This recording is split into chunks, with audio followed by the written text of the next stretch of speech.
எதிர்கால சந்ததி இங்கே இருக்கக்கூடிய இந்த பிள்ளைகள் எதிர்காலத்திலே எந்த விதமான துன்பங்கள், துயரங்கள், நெருக்கடிகளும் இல்லாமல் பாதுகாப்பாக கௌரவமாக இந்த மண்ணிலே வாழ வேண்டும் என்கின்ற உயரிய நோக்கத்தோடு தங்களுடைய இளமை கால கனவுகள், சோப்புகளை எல்லாம் துறந்து இந்த மண்ணுக்காக போராட புறப்பட்ட இந்த வீரமாதர்கள் இந்த விடுதலையை அடைவதற்காக எல்லா விதமான ஆயுதங்களையும் அவர்கள் கையில் எடுப்பதற்கு தயாராக இருந்தார்கள்.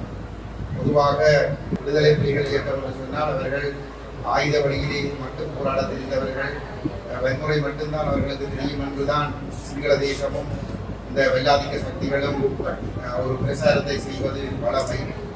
ஆனால் தங்களுடைய உயிரை தியாகம் செய்து மற்றவர்களுக்கு எந்த தீங்கும் இல்லாமல் தங்களுடைய உயிரை கொடுத்து அந்த உயிர் கொடுப்பதன் மூலமாக இந்த தேசத்திற்கு ஒரு விடுதலை ஒன்று கிடைக்குமாக இருந்தால் அந்த விடுதலை ஊடாக எங்களுடைய மக்கள் பாதுகாப்பாக கௌரவமாக வாழக்கூடிய ஒரு சூழல் உருவாகும் என்று சொல்லி சொன்னால் அதற்காக இத்தகைய தியாகங்களையும் செய்வதற்கு தயாராக இருக்கிறோம் என்பதை நடைமுறையிலே செயலிலே செய்து நிரூபித்து சென்றவர்களில் ஒருவர் தான் அண்ணன் தியாக தீபம் முனிவன் அவர்கள்.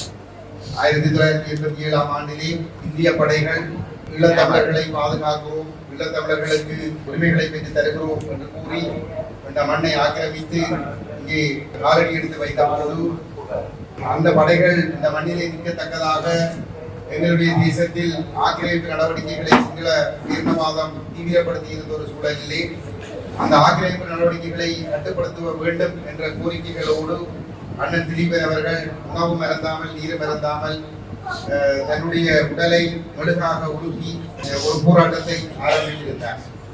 ஆனால் துரதிருஷ்டவசமாக இந்திய வல்லரசு தன்னுடைய பிராந்திய நலன்களை பாதுகாக்கின்ற விடயத்தில் மட்டும் கரிசனை செலுத்தியதை தவிர தமிழ் மக்களுடைய பாதுகாப்பு எதிர்காலம் சம்பந்தமாக எந்தவித அக்கறையும் கொள்ளாத காரணத்தினாலே அவர்கள் சிங்கள தேசத்தை இந்தியாவுடைய நலன் சார்ந்து எப்பொழுதும் நட்பு சக்தியாக வைத்துக் கொள்ள வேண்டும் என்கின்ற நோக்கத்தோடு ஏற்பட்ட காரணத்தினாலே தமிழர்களுடைய கோரிக்கைகள் எதையும் தங்களுடைய கருத்தில் எடுத்துக் கொள்ளாமல் தமிழர்களுக்காக ஸ்ரீலங்கா அரசு மீது எந்த அழுத்தங்களையும் விநியோகிக்காமல் கண்ணை மூடிக்கொண்டு இருந்ததன் விளைவாக திலீபன் அவர்கள் 12வது நாளிலே தன்னுடைய உயிரை இழக்கின்ற ஒரு சூழல் ஏற்பட்டிருந்தது. அந்த தியாகம் என்பது எங்களுடைய எதிர்கால சந்ததியால் நினைவு கூறப்பட வேண்டியது.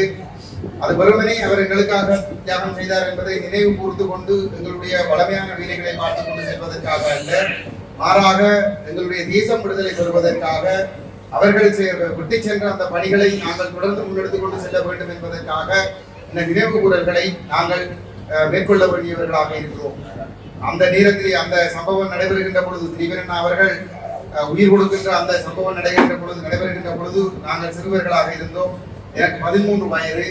அந்த காலங்களிலே அவருடைய அந்த தியாகங்கள் தொடர்பாக மிக தெளிவாக அந்த போராளிகளால் கிராமமாக மக்களுக்கு நினைவூட்டப்பட்டது. எவ்வாறு அவர் தன்னுடைய உடலை வருத்தி துன்பங்களை அனுபவித்து தன்னுடைய உயிரை தியாகம் செய்தார் என்பது அணுவாக அவர் அனுபவித்த துன்பங்கள் நாங்கள் உணரக்கூடிய வகையிலே எங்களுக்கு அது சொல்லித்தரப்பட்டது. அந்த உணர்வுகளோடு இன்று வரையில் எங்களுடைய இனம் பயணித்துக் கொண்டிருக்கின்றது. இந்த இனம் விடுதலை அடைய வேண்டும் என்கின்ற வீணவாவோடு பயணித்துக் கொண்டிருக்கிறது என்பது உண்மையிலே ஒரு மனதுக்கு நிறைவான ஒரு விடயம். ஏனென்று சொன்னால் இவ்வளவு தியாகங்களுக்கு பிற்பாடு அதையெல்லாம் மறந்துவிட்டு சிங்களவருக்கு பேரினவாதத்துக்கு அடிமையாக போகாமல் நாங்கள் விடுதலை வைத்து விட வேண்டும் என்கின்ற அந்த இன உணர்வோடு எங்களுடைய இனமும் பயணித்துக் கொண்டிருக்கிறது என்பது உண்மையிலே அவர்களுடைய அந்த ஆத்மா நிச்சயமாக சாந்தி அடைவதற்கான ஒரு வழியாக அது இருக்கின்றது.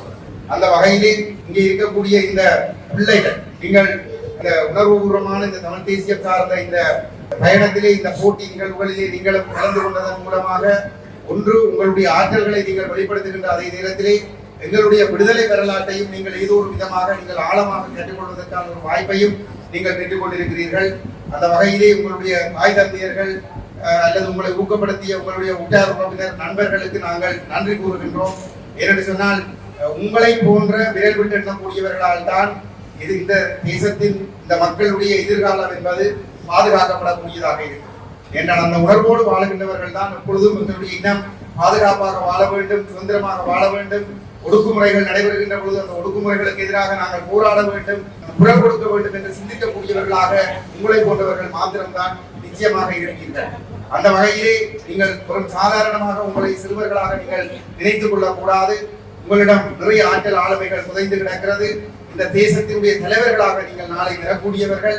அந்த வகையிலே நீங்கள் இந்த எண்ணங்கள் சிந்தனைகளோடு உங்களுடைய துறை சார்ந்த கல்வியிலே நீங்கள் மிகச்சிறப்பாக கல்வி பயின்று கல்வியிலே ஒரு மிகச்சிறந்த அடைவை பெற்றுக் கொள்வதன் மூலமாக உங்களுடைய வாழ்க்கையிலும் நீங்கள் முன்னுக்கு வருகின்ற அதே நேரத்திலே இந்த தேச விடுதலை பயணத்தின் செயற்பாடுகளையும் நீங்கள் முன்னெடுத்துக் கொண்டு செல்கின்ற தேச உணர்வு மிக்கவர்களாகவும் நீங்கள் வளர்ந்து வர வேண்டும் என்பது எங்களுடைய அன்பான வேண்டுகோள். நீங்கள் அதை நிச்சயமாக செய்வீர்கள் என்கின்ற ஒரு நம்பிக்கை இருக்கிறது. எங்களை பொறுத்தவரையிலே நாங்களும் உங்களை போன்ற சிறுவர்களாக இருந்த பொழுது நாங்கள் கூடிய யுத்தத்தை நாங்கள் அனுபவித்திருக்கிறோம். அதை கடந்து இன்று நீண்ட தூரத்துக்கு நாங்கள் வந்திருக்கிறோம். ஆனாலும் இன்னும் நாங்கள் ஒரு நிரந்தரமான ஒரு அமைதியை அடையவில்லை. அதை அடைவதற்காக தொடர்ந்து இந்த போராட்டங்கள் ஜனநாயக வழியிலே முன்னெடுக்கப்பட வேண்டும். அந்த போராட்டங்களை நீங்கள் வளர்ந்து வருகின்ற பொழுது நீங்கள் அதனை கையேற்க வேண்டும். அது ஒரு ஜனநாயக வழியிலே சர்வதேச சமூகம் ஏற்றுக்கொள்ளக்கூடிய வழியிலே விட்டுக் கொடுப்புகள் இல்லாமல் அது முன்னெடுத்துக் கொண்டு செல்லப்பட வேண்டும். அதற்குரிய வகையிலும் நீங்கள் உங்களை தயார்படுத்திக் கொள்ள வேண்டும் என்று உங்களை இந்த இடத்திலே நாங்கள் வேண்டிக் கொண்டு நீங்கள் இந்த முயற்சிகளுக்கு முழுமையான ஒத்துழைப்பு வழங்கி நீங்கள் பங்கு பெற்றி அதற்கு பிற்பாடு என்று நடைபெறுகின்ற இந்த பரிசளிப்பு நிகழ்வுக்கு நீங்கள் வந்ததற்கு எங்களுடைய நன்றிகளை கூறிக்கொண்டு விடைபெறுகிறேன். நன்றி.